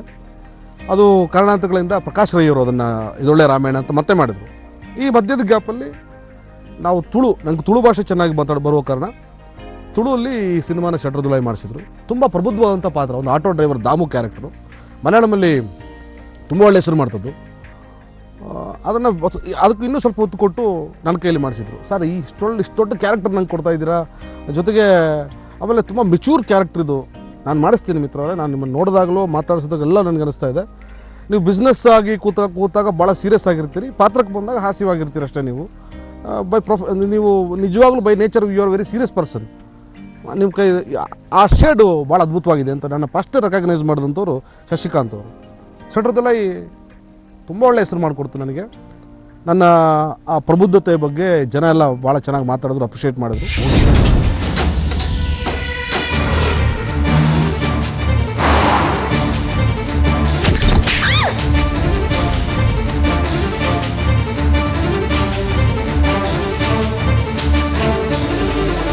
ಒಳ್ಳೆ ಸಿನಿಮಾ ಕೊಡಬೇಕು ಅಂದರೆ ನಾನು ನನ್ನ ಮಗಳ ಜೊತೆ ಮಗನ ಜೊತೆ ಮನೆಯವರ ಜೊತೆ ಕೂತ್ಕೊಂಡು ನೋಡುವಂಥ ಸಿನಿಮಾ, ಎಲ್ಲೂ ಇರುಸುಮುರು ಸಾಗದಿರುವಂಥ ಸಿನಿಮಾ. ಬೈ ಲಕ್ಕೀಲಿ ತುಂಬ ಹೆಸರು ಮಾಡಿರುವಂಥ director, very talented director PC Shekhar ಅವರು.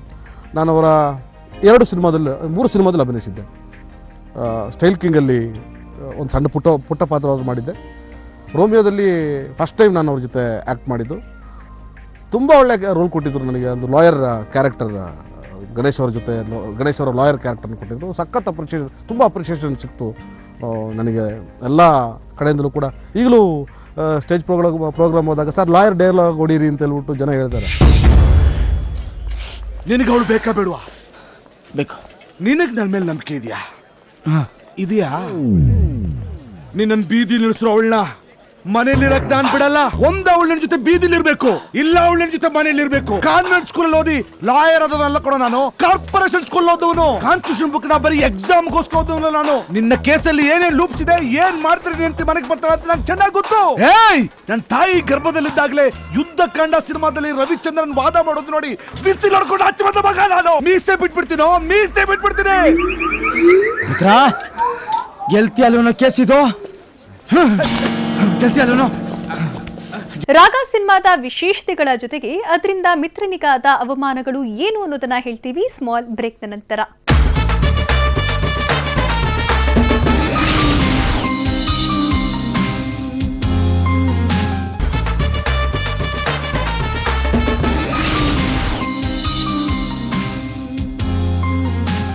ಎರಡು ಮುಕ್ತ ಮನಸ್ಸುಗಳ ಪ್ರೇಮ ದೃಶ್ಯ ಕಾವ್ಯ ರಾಗ ಸಿನಿಪ್ರಿಯರ ಮನಸ್ಸೂರೆಗೊಂಡಿದೆ. ನೋಡೋಕೆ ಬೇರೆಯದ್ದೇ ಫೀಲ್ ಕೊಡ್ತಿರೋ ರಾಗ ಮನಸ್ಸಿಗೆ ಮುದ ಕೊಡ್ತಾ ಇದೆ. ಆದರೆ ಇದು ಸಿನಿಮಾ ಆಗೋದ್ರ ಹಿಂದೆ ದೊಡ್ಡದೊಂದು ಇಂಟ್ರೆಸ್ಟಿಂಗ್ ಕಥೆ ಇದೆ. ಸಾಕಷ್ಟು ಅವಮಾನ, ನೋವುಗಳ ಸರಮಾಲೆ ಇದೆ. ಅದೇನು ಅನ್ನೋದನ್ನ ಮಿತ್ರ ಅವರ ಬಾಯಿಂದಲೇ ನೀವೇ ಕೇಳಿ. ನಾನ್ ಪಾರಿವಾಳದ ಕೈ ಅನ್ಕೊಂಡೆ, ಅಲ್ಲ ಕರಡಿ. ಮೆಕ್ಯಾನಿಕ್ ಆದವನು ಕಾರ್ನ ಮುಟ್ಬೇಕು, ಆನರ್ನ ಮುಟ್ಬಾರ್ದು. ಅಂಕಲ್ ಅಲ್ಲ ರಮ್ಯ, ನಾನು ಬರ್ತೀನಿ ಅಂತ ಹೇಳಿರಲಿಲ್ಲ. ಈ ಇನ್ನೊಂದು ಮೆಕ್ಯಾನಿಕ್ ನ ಯಾಕೆ ಕರೆಸ್ತೇನೆ ನೀನು? I am not mechanic, I am ಅವರ್ ಫಿಯಾನ್ಸಿ. ಹೇಳು ರಮ್ಯಾ, ಹೇಳು. ನಾನೇ ನಿನ್ನ ಮದುವೆ ಆಗುವುದು ಅಂತ ನಿನ್ನ ಮಾವನ ಮಗನಿಗೆ ಹೇಳು ರಮ್ಯಾ, ಹೇಳು. ಹೇಳು ರಮ್ಯಾ. ಸಡ್ಡಿಗೋಸ್ಕರ ತುಂಬ ಇಂಪಾರ್ಟೆಂಟ್ ರೋಲ್ ಕೊಟ್ಟಿದ್ರು ನನಗೆ. ಒಂದು ಸಣ್ಣ ಒಂದು ಬಾಂಡಿಂಗ್ ಇತ್ತು. ನಾನು ಸುಮ್ಮನೆ ಹೇಳ್ತಾ ಇದ್ದೆ, ಸರ್ ನನಗೂ ತುಂಬ ಒಳ್ಳೆ ಹ್ಯೂಮರ್ ಸೆನ್ಸ್ ಇದೆ, ಆಮೇಲೆ you are very talented director, ತುಂಬ ಚೆನ್ನಾಗಿ ಆ ಪಲ್ಸನ್ನು ಸ್ಟಡಿ ಮಾಡ್ತೀರಾ ನೀವು. ನಾನೇನಾದರೂ ಒಳ್ಳೆ ದುಡ್ಡು ಮಾಡಿ ಪ್ರೊಡ್ಯೂಸರ್ ಆದರೆ ನೀವು ನನ್ನ ಸಿನಿಮಾ ಅಂದರೆ ನೀವು ನನ್ನ ಬ್ಯಾನರಲ್ಲಿ ಒಂದು ಸಿನಿಮಾ ಮಾಡಿಕೊಡ್ಬೇಕು ಸರ್, ತಮಾಷೆಗೆ ಹೇಳಿದ್ದೆ. ನಾನು ಇಲ್ಲ ಕಾಲ ಕೂಡಿ ಬಂದು ಒಂದು ದಿನ ಸರ್ ನಿಮ್ಮನ್ನು ಮೀಟ್ ಮಾಡಬೇಕು, ನಾನು ಮಾತಾಡಿಸ್ಬೇಕು, ನಾನು ಒಂದು ಇಂಪಾರ್ಟೆಂಟ್ ವಿಷಯ ಇದೆ ಅಂದರು ಶೇಖರ್ ಸರ್. ಬಹುಶಃ ಏನೋ ಸಿನಿಮಾ ಮಾಡ್ತಾ ಇರ್ಬೋದು, ಅದರೊಂದು ಕಾಮಿಡಿ ಪಾತ್ರ ನನಗಿರಬೇಕು ಅಂದ್ಕೊಂಡಿದ್ದೆ. ಒಂದು 3/4 ಗಂಟೆ ಕತೆ ಹೇಳಿದ ಮೇಲೆ ಅವರು ಸೈಲೆಂಟ್ ಆದರು, ನಾನು ಸೈಲೆಂಟ್ ಆದೆ. ಸರ್ ಇದು ಕತೆ ಭಾಳ ಚೆನ್ನಾಗಿದೆ, ಇದರಲ್ಲಿ ಯಾವ ಕ್ಯಾರೆಕ್ಟರ್ ಸರ್ ನಾನು ಮಾಡೋದು? 2 ಪಾತ್ರ ಇರೋದು, ಒಂದು ಹುಡುಗನ ಪಾತ್ರ, ಒಂದು ಹುಡುಗಿ ಪಾತ್ರ, ಒಂದು ಅಪ್ಪನ ಪಾತ್ರ, ಇನ್ನೊಂದು ಡ್ರೈವರ್ ಪಾತ್ರ, ಮೇಜರಾಗಿ ಕಾಣಿಸುವಂಥ ಪಾತ್ರಗಳು, ಬಾಕಿ ಎಲ್ಲ ಬಂದು ಹೋಗುವಂಥ ಪಾತ್ರಗಳಷ್ಟೇ. ಇದರಲ್ಲಿ ನಾನು ಯಾವ ಕ್ಯಾರೆಕ್ಟರ್ ಮಾಡಬೇಕು ಸರ್? ಸೊ ಈ ಸಿನಿಮಾ ನಾನು ಮಾಡಬೇಕು ಅಂದಿದ್ದೀನಿ, ಡೈರೆಕ್ಷನ್ ಆ್ಯಂಡ್ ಪ್ರೊಡಕ್ಷನ್ ನಾನೇ ಮಾಡ್ತೀನಿ, ದಯವಿಟ್ಟು ಆ ಕುರುಡನ ಪಾತ್ರ ನೀವೇ ಮಾಡಬೇಕು, ಮೇನ್ ಕ್ಯಾರೆಕ್ಟರ್ ನಾನು ಮಾಡಬೇಕು ಅಂತ. ಒಂಥರ ನನಗೆ ನಗು ಬಂತು. ಏನು ತಮಾಷೆ ಮಾಡ್ತಾ ಇದ್ದಾರೆ ಇವರು ನನ್ನ? ಇಲ್ಲ ಸರ್, ಯಾಕಂದರೆ ನನಗೆ ಗೊತ್ತಿರುವಂಥ ಹೀರೋಗಳನ್ನು ಬಿಟ್ಟು ಸ್ವಲ್ಪ ಡಿಗ್ಲೈಮರೈಸ್ಡ್ ಆಗಿ ಹೀರೋ ಮೆಟೀರಿಯಲ್ ಅಲ್ಲದೆ ಸ್ವಲ್ಪ ಕಪ್ಪಿಗೆ, ಕುಳ್ಳಿಗೆ, ಗುಂಡಿಗೆ ಇರುವಂಥ ವ್ಯಕ್ತಿ ನೀವೊಬ್ಬರೇ. ನಾನು ತುಂಬ ಕಷ್ಟದಲ್ಲಿ ಸಿನಿಮಾ ಮಾಡ್ತಾಯಿದ್ದೀನಿ. ಆದಾಗ ಸಿನಿಮಾ ಮಾಡ್ತಾ ಹೋಗ್ತೀನಿ, ನೀವು ಡೇಟ್ ಕೊಡಬೇಕು ನನಗೆ.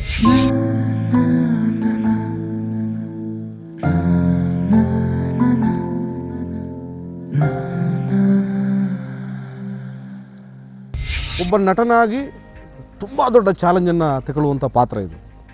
ಹೇಗಿದ್ರು ನನಗೊಂದು ಒಳ್ಳೆ ಸಿನಿಮಾ ಮಾಡಬೇಕು ಅಂತ ಭಾಳ ಆಸೆ ಇದಕ್ಕೆ ಕಾರಣ. ಸರ್ ನಿಮಗೆ ತೊಂದರೆ ಆಗದೇ ಇದ್ದರೆ ಅಥವಾ ನೀವು ತಪ್ಪು ತಿಳ್ಕೊಳ್ಳದೇ ಇದ್ದರೆ ಈ ಸಿನಿಮಾ ಪ್ರೊಡಕ್ಷನ್ ನಾನು ಮಾಡ್ಬೋದಾ? ಮಿತ್ರ ಎಂಟರ್ಟೈನರ್ ಸಿನಿ ಕ್ರಿಯೇಷನ್ಸ್ ಬ್ಯಾನರ್ನಲ್ಲಿ ಈ ಸಿನಿಮಾನ ಪ್ರೊಡ್ಯೂಸ್ ಮಾಡೋದು ಇಲ್ಲ, ಆಗೋದೇ ಇಲ್ಲ. ನಾನು 14 ವರ್ಷದಿಂದ ಈ ಕಥೆನ ನನ್ನ ಮನಸ್ಸಲ್ಲಿ ಇಟ್ಕೊಂಡಿದ್ದೀನಿ. ಆ್ಯಕ್ಚುಲಿ ಈ ಕಥೆನ ಮಾಡಿದ್ದು ವಿಕ್ರಮ್ ಅವ್ರಿಗೋಸ್ಕರ ಮಾಡಿದಂಥ ಕತೆ. ವಿಕ್ರಮ್ ಅವರು ಈ ಕಥೆನ ಕೇಳಿ ಭಾಳ ಇಷ್ಟ ಆಗಿದ್ದರು. ಆ ಟೈಮಲ್ಲಿ ಕಾಶಿ ಸಿನಿಮಾ ಬಂದಿತ್ತು. ಆ ಕಾಶಿ ಸಿನಿಮಾ ಆದಮೇಲೆ ಇನ್ನೊಂದು ಕುರುಡನ ಪಾತ್ರ ಬೇಡ ನನಗೆ ಸದ್ಯಕ್ಕೆ ಅಂತೇಳಿ ಅದನ್ನು ಕಾರಣ ದೂರ ಹಾಕಿದರು. ಹಾಗಾಗಿ 14 ವರ್ಷದಿಂದ ಆ ಕಥೆಯನ್ನು ಅವ್ರ ಮನಸ್ಸಲ್ಲಿ ಇಟ್ಕೊಂಡಿದ್ದಾರೆ. ನಾನು ಮಾಡಬಲ್ಲೆ, ಯಾಕಂದರೆ ನನ್ನಲ್ಲೊಂದು ಸೀರಿಯಸ್ ಕ್ಯಾರೆಕ್ಟರನ್ನು, ಒಂದು ಪ್ರಬುದ್ಧವಾದಂಥ ಪಾತ್ರನ ಮಾಡಿಸ್ಬಲ್ರು ಅನ್ನೋದು ಉದ್ದೇಶ ಅವರಿಗಿತ್ತು. ಆಮೇಲೆ ಅದು ಮೋಸ್ಟ್ಲಿ ನಾನು ನನ್ನ ಕಲರ್ ಸ್ವಲ್ಪ ಕಪ್ಪಗಿರೋ ಕಾರಣವೋ ಅಥವಾ ನಾನು ಸ್ವಲ್ಪ ಕುಬ್ಜನಾಗಿ ಸ್ವಲ್ಪ ಕುಳ್ಳನಾಗಿ ಕಾಣೋದು ಕಾರಣ ನನ್ನನ್ನು ಅವ್ರು ಚೂಸ್ ಮಾಡಿರ್ಬೋದು. ಕತ್ತಲು ಬೆಳಕಿನ ಅಂತ್ಯವಲ್ಲ, ಅದು ಬೆಳಕಿನ ಆರಂಭ.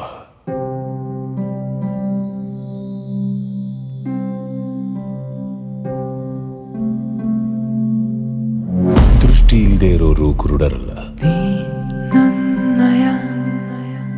ಒಂದು ಮಾತಾಡಿದ್ರು, ಸರ್ ನೀವು ಸಣ್ಣ ಆಗಬೇಕು, ತುಂಬ ದಪ್ಪ ಇದ್ದೀರಿ, ಒಂದು 89 kg ಇದ್ದೆ. ಆ ಬಿಗ್ ಬಾಸ್ ಎಲ್ಲ ಹೋಗಿ ಬಂದ ಸಂದರ್ಭದಲ್ಲಿ ಚೆನ್ನಾಗಿ ತಿಂದು ಕುಡಿದು ಭಾಳ ಅದು ಗುಂಡ್ಗಾಗ್ಬಿಟ್ಟಿದೆ.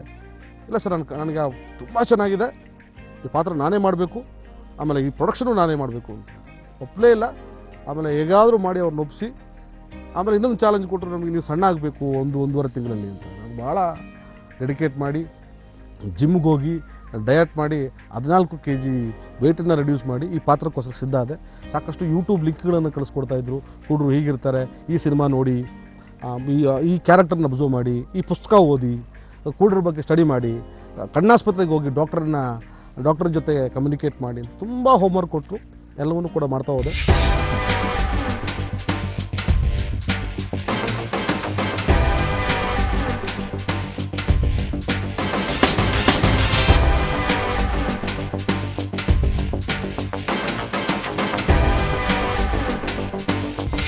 ನಿಜವಾಗಲೂ ಕೂಡ ಥ್ಯಾಂಕ್ಫುಲ್ ಟು ಗಾಡ್. ಫಸ್ಟ್ ದೇವರಿಗೆ ಥ್ಯಾಂಕ್ಸ್ ಹೇಳ್ತೀನಿ. ಹೊಟ್ಟೆಪಾಡಿಗೋಸ್ಕರ ಬೆಂಗಳೂರಿಗೆ ಬಂದು 600 ರೂಪಾಯಿ 700 ರೂಪಾಯಿಗೆ ಕೆಲಸ ಮಾಡಿ ಸಣ್ಣ ಒಂದು ಬಿಸ್ನೆಸ್ಸನ್ನು ಕಟ್ಕೊಂಡು ಅಲ್ಲಿ ಸ್ವಲ್ಪ ಸಂಪಾದನೆ ಮಾಡಿ ಸಿನಿಮಾಗಳು ಮಾಡ್ತಾ ಇವತ್ತು ಒಂದು ಒಳ್ಳೆ ಟೆಕ್ನಿಷಿಯನ್ಸನ್ನು ಇಟ್ಕೊಂಡು ಕನ್ನಡ ಚಿತ್ರರಂಗದಲ್ಲಿ ಸಿಕ್ಕಾಪಟ್ಟೆ ಹೆಸರು ಮಾಡಿರುವಂಥ ನನ್ನ ತಂತ್ರಜ್ಞರನ್ನು ಇಟ್ಕೊಂಡು ನಾನೊಂದು ಸಿನಿಮಾ ಪ್ರೊಡ್ಯೂಸ್ ಮಾಡಿದ್ದೀನಿ ಅಂತ ಹೇಳಿದರೆ ತುಂಬ ಹೆಮ್ಮೆ ಅನ್ನಿಸ್ತಾ ಇದೆ. ಅಂದರೆ ಹಾಸ್ಯ ನಟ ಅನ್ನೋ ಒಂದು ಆ ಪಟ್ಟವನ್ನು ಬಿಟ್ಟು ಒಂದು ಸಣ್ಣ ಒಂದು ಜಂಪಿಂಗ್, ಎಲ್ಲ ಮಿತ್ರ ಸೀರಿಯಸ್ ರೋಲ್ ಕೂಡ ಮಾಡಬಲ್ಲ, ಅದನ್ನು ನಿಭಾಯಿಸಬಲ್ಲ ಅನ್ನೋದನ್ನು ಪ್ರೂವ್ ಮಾಡೋದಕ್ಕೆ ಈ ರಾಗ ಸಿನಿಮಾ ಅವಕಾಶ ಮಾಡಿಕೊಟ್ಟಿದೆ.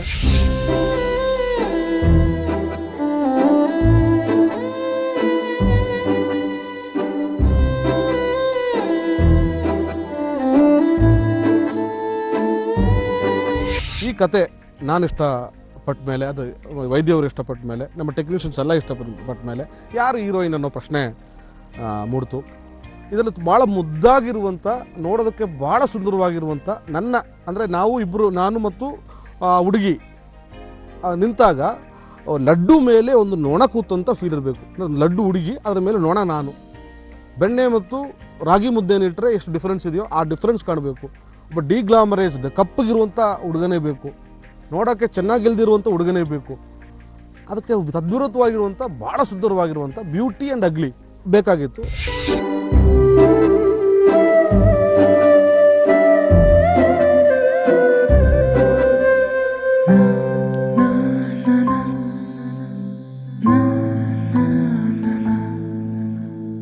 ಕನ್ನಡದಲ್ಲಿ ಸಿಕ್ಕಾಪಟ್ಟೆ ಹೆಸರು ಮಾಡಿರುವಂಥ 3 ನಟಿಮಣಿಯರಿಗೆ ನಾನು ಹೆಸರು ಹೇಳಿದರೆ ತಪ್ಪಾಗುತ್ತೆ.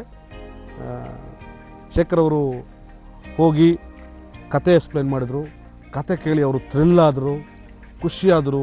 ಪ್ರೊಡಕ್ಷನ್ ಹೌಸ್ ಕೇಳಿ ಹೀಗೀಗೆ ಮಾಡ್ತಾಯಿದ್ದೀವಿ, ಸ್ಟೋರಿ ಬೋರ್ಡ್ ನೋಡಿ, ಸರ್ ಕನ್ನಡ ಸಿನಿಮಾದಲ್ಲಿ ಈ ಥರ ಸ್ಟೋರಿ ಬೋರ್ಡೆಲ್ಲ ಮಾಡ್ಕೊಂಡು ಮಾಡ್ತಾಯಿದ್ದೀರಾ, ನನಗೆ ಖುಷಿ ಆಗ್ತಾಯಿದೆ, ಐ ಆಮ್ ಎಕ್ಸೈಟೆಡ್, ನಾನು ಯಾವಾಗ ಸರ್ ಮಾಡಬೇಕು ಅಂತ ಕೇಳೋ ಮಟ್ಟಕ್ಕಾಗಿ ಕೊನೆ ಬರೋದು ಹೀರೋ ಯಾರು ಮುಖ್ಯ ಪಾತ್ರ, ಮಿತ್ರ ಅಂತ ಹೇಳಿದ ತಕ್ಷಣ ನಾಳೆ ಫೋನ್ ಮಾಡ್ತೀನಿ, ನಾಳ್ದು ಫೋನ್ ಮಾಡ್ತೀನಿ, ಆಮೇಲೆ ನಾಟ್ ರೀಚಬಲ್, ಆಮೇಲೆ ರಿಯಲಿ ಸಾರಿ ಸರ್, ನಾನು ಒಂದು ಹೆಸರು ಮಾಡಿದ್ದೀವಿ, ನಾವು ಈಗ ಕಾಮಿಡಿ ಆರ್ಟಿಸ್ಟ್ ಜೊತೆ ಎಲ್ಲ ಮಾಡಿಬಿಟ್ರೆ ನಮ್ಮನ್ನು ಚೆನ್ನಾಗಿ ಜನ ಮಿಸ್ ಮಾಡ್ಕೊಳ್ತಾರೆ ಅಂತೇಳಿ ಅವರೇ ಈ ಸಿನಿಮಾದಿಂದ ಮಿಸ್ ಆದರು. ಖಂಡಿತ ಇವತ್ತು ಭಾಮವರ ಅಭಿನಯ ನೋಡಿದ್ರೆ ಖಂಡಿತ ಅವ್ರಿಗೆ ಅನಿಸುತ್ತೆ ಆ ಪಾತ್ರ ಅವ್ರು ಮಾಡಬೇಕಾಗಿತ್ತು. ಅಂದರೆ ಲೈಫ್ನಲ್ಲಿ ಜೀವನದಲ್ಲಿ ಈ ಥರ ಪಾತ್ರ ಸಿಕ್ಕೋದು ಭಾಳ ಕಡಿಮೆ. ಅಂಥ ಅವಕಾಶನ ಆ ನಟಿಮಣಿಯವರು ಕಳ್ಕೊಂಡಿದ್ದಾರೆ.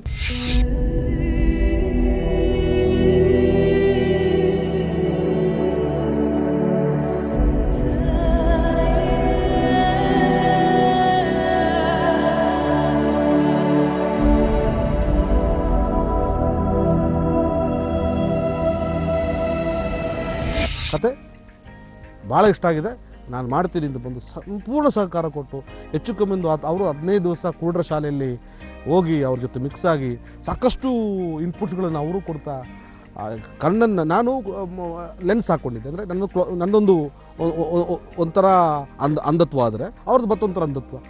ಎರಡೂ ಕಣ್ಣುಗಳನ್ನು ಗುಡ್ಡೆಗಳನ್ನು ಒಂದೇ ಕಡೆ ಮಾಡಿ ಅಭಿನಯಿಸೋದು ಭಾಳ ಕಷ್ಟದ ಕೆಲಸ. ಎಷ್ಟೋ ಸಲ ತಲೆನೋವಾಗಿಂದ ಅವರು ಸುಸ್ತಾಗಿದ್ದು ಉಂಟು, ತಲೆ ತಿರುಗೋದು ಉಂಟು ಅವರಿಗೆ. ಎಲ್ಲೂ ಆ್ಯಟಿಟ್ಯೂಡ್ ತೋರಿಸಿದೆ. ನಾನು ಚೆನ್ನಾಗಿ ಮಾಡ್ತೀನ, ನೀವು ಚೆನ್ನಾಗಿ ಮಾಡ್ತೀರಾ, ಒಂದು ಕಾಂಪಿಟೇಷನ್, ಒಂದು ಹೆಲ್ದಿ ಕಾಂಪಿಟೇಷನಲ್ಲಿ ಮಾಡಿದ್ದೀವಿ.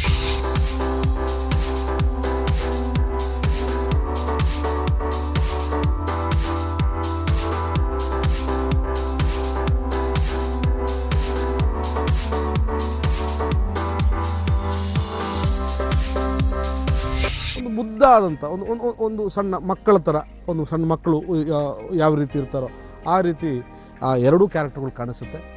ನನಗೆ ಆಶ್ಚರ್ಯ ಅನ್ನಿಸ್ತಾ ಇದೆ, ಆ ಪಾತ್ರ ನಾನು ಮಾಡಿದ್ದೀನ, ನನ್ನ ಕೈಲಿ ಆ ರೀತಿ ಅಭಿನಯನ ಪಿ ಸಿ ಶೇಖರ್ ಅವರು ತಗೊಂಡಿದ್ದಾರಾ ಅನ್ನೋದು ಭಾಳ ಖುಷಿ ಅನಿಸುತ್ತೆ. ಥ್ಯಾಂಕ್ ಯು ವೆರಿ ಮಚ್ ಬಾಮ ಅವರೇ, ನಮ್ಮ ಕಥೆನ ಒಪ್ಕೊಂಡಿದ್ದಕ್ಕೆ, ನನ್ನನ್ನು ಹೀರೋ ಆಗಿ ಒಪ್ಕೊಂಡಿದ್ದಕ್ಕೆ ತುಂಬ ಥ್ಯಾಂಕ್ಸ್. ನೀವು ಒಪ್ಕೊಳ್ದಿದ್ದರೆ ಇವತ್ತು ರಾಗ ಅನ್ನೋ ಸಿನಿಮಾ ಆಗ್ತಾ ಇರಲಿಲ್ಲ. ದೃಷ್ಟಿ ಇಲ್ಲದೆ ಇರೋರು ಕುರುಡರಲ್ಲ.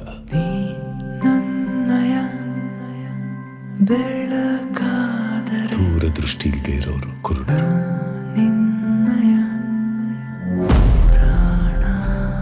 ಪ್ರಪಂಚ ತುಂಬಾ ಚಿಕ್ಕದ್ದು ಅನ್ಕೊಳ್ಳೋರ್ಗೆ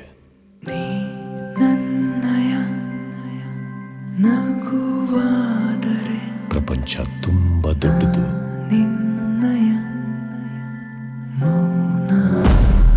ಅನುಭವಿಸೋರ್ಗೆ. ಈ ರಾಗ ಆದಮೇಲೆ ನನಗೆ ನಾನು ಈ ಥರ ಪಾತ್ರಗಳನ್ನೇ ಮಾಡಬೇಕು, ನನಗೊಂದು ಚಾಯ್ಸ್ ಇರಬೇಕು, ನನಗೆ ಎಲ್ಲ ಪಾತ್ರಗಳು ನಾನು ಮಾಡಬಾರ್ದು ಅನ್ನೋ ಒಂದು ಉದ್ದೇಶ ಕೂಡ ಒಂದು ನಂಬಿಕೆ ಕೂಡ ಬಂದಿದೆ. ಜನ ತಗೋತಾರೆ, ಬದಲಾವಣೆ ಕೊಟ್ಟರೆ ಖಂಡಿತ ತಗೋತಾರೆ. ನಮ್ಮನ್ನು ನಾವು ಪ್ರಿಪೇರ್ ಮಾಡ್ಕೋಬೇಕು. ಅದಕ್ಕೆ ನಾವೇ ಇಲ್ಲ ನಾನು ಕಾಮಿಡಿ ಅಂತ ನಾನು ಸೀಲ್ ಹೊತ್ಕೊಂಡು ಕುಳ್ಕೊಳ್ಳೋದು ತಪ್ಪು. ಬೇರೆ ಬೇರೆ ಪ್ರಯತ್ನಗಳನ್ನು ನಾವು ಮಾಡಬೇಕು ಅನ್ನೋದು ರಾಗ ಸಿನಿಮಾದಿಂದ ಪ್ರೂವ್ ಆಗ್ತದೆ ಅನ್ನೋ ನಂಬಿಕೆ ನನಗೆ.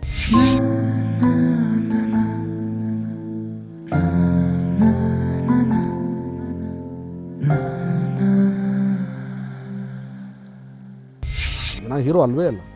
ಈ ಸಿನಿಮಾದಲ್ಲಿ ಖಂಡಿತ ರಾಗ ಸಿನಿಮಾದಲ್ಲಿ ನಾನೊಬ್ಬ ಪಾತ್ರಧಾರಿ ಅಷ್ಟೆ.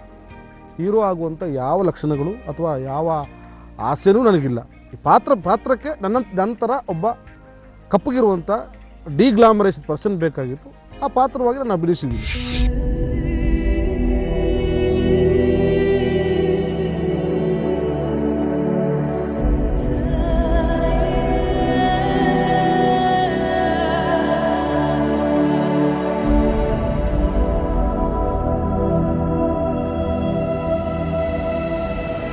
ರಾಗ ಸಿನಿಮಾದ ಮೂಲಕ ಇನ್ನೊಂದು ಹೊಸ ಟ್ರೆಂಡನ್ನು ಅರ್ಜುನ್ ಜನ್ಯ ಅವರು ಹುಟ್ಟಾಕ್ತಾ ಇದ್ದಾರೆ. ರಾಗ ರೀರೆಕಾರ್ಡಿಂಗ್ ಕೆಲಸ ನಡೀತಾ ಇದೆ. ಮಾರ್ಚ್ ಫಸ್ಟ್ ವೀಕಲ್ಲಿ ಆಡಿಯೋ ಲಾಂಚ್ ಮಾಡುವಂಥ ಪ್ಲ್ಯಾನಲ್ಲಿದ್ದೀವಿ. March second week or third ವೀಕಲ್ಲಿ ಸಿನಿಮಾನ ರಿಲೀಸ್ ಮಾಡೋ ಪ್ಲ್ಯಾನಲ್ಲಿದ್ವಿ. ನನಗೂ ಕೂಡ ಒಬ್ಬ ನಿರ್ಮಾಪಕನಿಗಿಂತ ಮಿಗಿಲಾಗಿ ಒಬ್ಬ ನಟನಾಗಿ ಜನ ಈ ಸಿನಿಮಾನ ಯಾವ ರೀತಿ ರಿಸೀವ್ ಮಾಡ್ತಾರೆ ಅನ್ನೋ ಒಂದು ಕ್ಯೂರಿಯಾಸಿಟಿ ನನಗಿದೆ. ಖಂಡಿತ ಒಂದಂತೂ ಸತ್ಯ, ಈ ಸಿನಿಮಾ ನಿಮಗೆ ನಿರಾಶೆ ಮಾಡೋದಿಲ್ಲ. ನಿಮಗೆ ಸಾಕಷ್ಟು ಖುಷಿ ಕೊಡುತ್ತೆ, ಒಂದು ಹೊಸತನವನ್ನು ಕೊಡುತ್ತೆ, ಒಂದು ವೈವಿಧ್ಯಮಯ ಸಿನಿಮಾ ಕನ್ನಡ ಚಿತ್ರರಂಗಕ್ಕೆ ರಾಗ ಆಗುತ್ತೆ ಅನ್ನೋದು ನನ್ನ ನಂಬಿಕೆ. ಪ್ರಪಂಚ ತುಂಬಾ ಚಿಕ್ಕದ್ದು ಅನ್ಕೊಳ್ಳೋರ್ಗೆ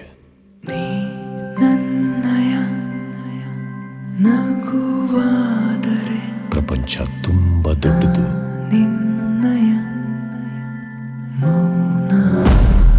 ಅನುಭವಿಸೋರ್ಗೆ.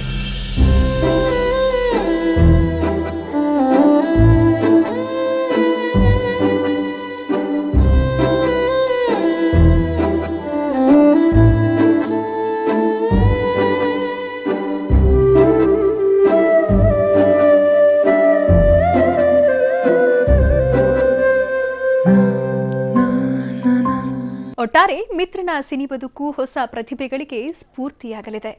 ಅವಕಾಶ ಇಲ್ಲದೆ ಕೈಕಟ್ಟಿ ಕೂರೋರ್ಗೆ ಪಾಠ ಆಗಲಿದೆ. ಅವಮಾನಿಸಿದವರಿಗೆ ಪಾಪ ಪ್ರಜ್ಞೆ ಕಾಡಲಿದೆ. ಇನ್ನು ರಾಗ ಚಿತ್ರರಂಗಕ್ಕೊಂದು ಉತ್ತಮ ಸಿನಿಮಾ ಆಗೋ ಸೂಚನೆ ಕೊಟ್ಟಿದೆ. ಇದೇ ಹೊತ್ತಿನ ವಿಶೇಷ. ನಿರಂತರ ಸುದ್ದಿಗಾಗಿ ನೋಡ್ತಾ ಇರಿ TV9.